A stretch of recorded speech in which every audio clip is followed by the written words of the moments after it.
first started opening. You just said open this so that you could reach your hand in really good. That's not really why we open that. I want you to relax your hands. Watch this side. When I pull this, see how it makes all of that tight? Okay? So if I just, because a lot of times kids have little enough hands. Where's your hands go? Hands down in your lap.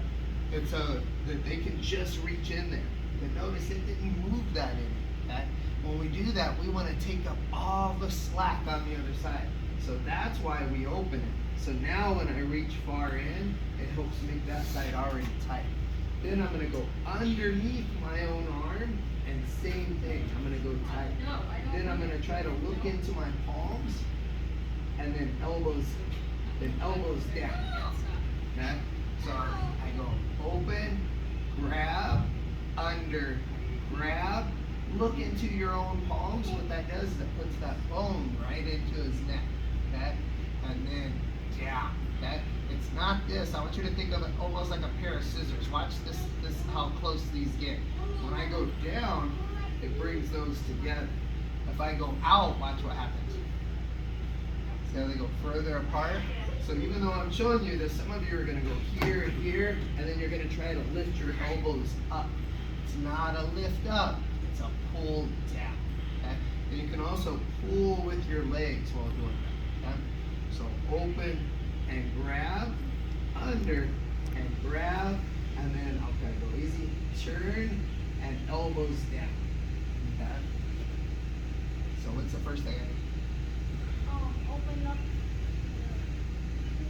And then what? And then put your hand in it. Yeah, almost like you were shaking hands with it. And all the way back, almost like you were trying to check his label back there. Okay? Then what? Under and grab. Same thing. Then what? Look in your palms. And then pull down and jump. And so, Sawyer, you can go first.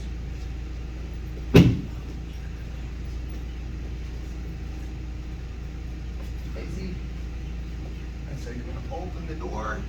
Left hand opens. And then reach far back in. And then other hand goes underneath. And far back in. You'll know when it's at. And then look in your palms. Nope, don't flare it out. No. Look in your palms. And then elbows to the mat. Remember, never one tap. One tap could mean anything. Taps are at least 3 taps. Okay? And again, open and grab, under and grab, and then look in your palms. No, don't flare out. Watch. Turn and looking at your fingers. You're not looking at your fingers. You're looking at the ceiling. And then elbows down. Good. And try it again all by yourself. Remember, try not to flare up. Pull down. No, thank you so much for checking in. Yes, I'll cut you off. Thank you. All right. Bye-bye. Right. Now, you come out, take his spot, Thomas. Yeah. Pulling. Right. Pulling. Then what?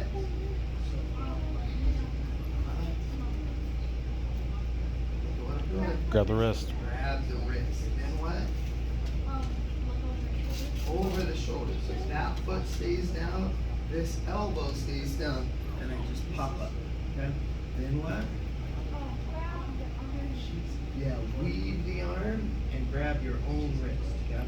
Now from here, a lot of times, especially in Brazilian Jiu-Jitsu, they like you to have a thumbless grip. We'll talk about that in a second. And then we go back down, and I turn sideways. Now without this foot across his back, you know how you did that roll earlier? Where you did that somersault? If my foot's just here, roll out like you did earlier. Well, you can roll out of that. Okay? And then you can get side control or north-south. Okay? So you don't want him to be able to roll out. So after you get this lock, make sure your foot stays up across his belt. If you're able to, some people even crisscross their feet. I don't like it because I feel like it stops me from getting really sideways because I have little short legs. But from here, then hand up towards you. Now, we can go to our bench. of the time when that's done in Brazilian Jiu-Jitsu, they use a thumbless grip. Later, when you guys get into the catch, I will show you a variation that uses the thumb. And the reason it uses the thumb is a twist, and it's a much tighter lock because of the way it's rotating it. Now, the reason they call this one, I was kind of joking around with one of my instructors in Utah, because he used to always be real adamant about it had to be a thumbless grip, but from the catch wrestling, I always did the thumb on it. And so they call this one a Kimura because the Gracie family challenged one of the best judo and jiu-jitsu fighters in Japan, and he ended up losing to the jiu-jitsu fighter, but the guy's name was Kimura, and so they renamed this lock after him. Well, you can still see that video online now on YouTube and stuff. You can see the whole fight. And when he actually used that Kimura, he did use his thumb on that grip. He had a thumb grip on it. And I said that moment when I was joking around with my professor, I said that moment you realize that Kimura broke his arm with a thumb grip. He was using the wrong grip, quote unquote. But it's not really wrong. I'll let you feel it really quick. So if I keep the thumb and I keep the thumb, it adds a rotation. And now when I do this, notice how he's already come to this side so you can see his tap. And so tap the mat so they can hear you. That rotation of the thumb, what it does, it's hard to see here. Put your sleeve up. Put your sleeve. Yeah, so what happens, what's hard to see with the gi on, is when I twist this and I'm allowed to use my thumb to this side, guys. Watch what it does. See how tight all of that is? So now it's so tight that it doesn't take hardly any pressure. Okay? And so that's why I use the thumb. So, but realize that most jiu-jitsu instructors use a thumbless grip and a thumbless grip. I twist because look how tight that is. Okay? That's how you pull it back.